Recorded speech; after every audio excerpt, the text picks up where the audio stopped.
ત્રણ ફેઝિસ હોય છે ટોટલ. સાંભળજો ધ્યાનથી. પહેલો ફેઝ છે કે નોલેજ ગેઇન કરવું.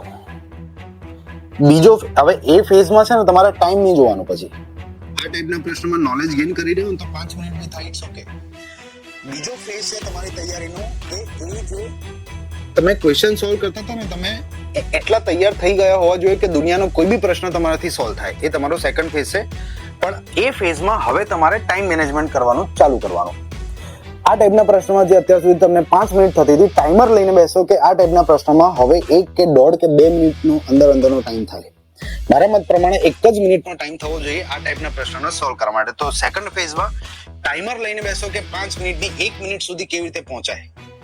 અને થર્ડ ફેઝ છે તમારી CCA ની પરીક્ષાની તૈયારીનો, કે આ જે રીતે તમે ટાઈમ મેનેજમેન્ટ કર્યું ને, શીખ્યા ને, અને એ અલગ અલગ ટોપિકમાં શીખ્યા છો.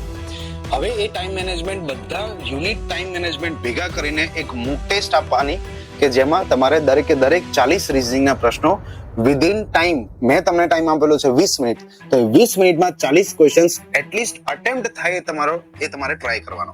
આ 3 ફેઝિસ તમારી CCA ની તૈયારીના છે. આઈ હોપ કે તમને ખ્યાલ આવ્યો હોય.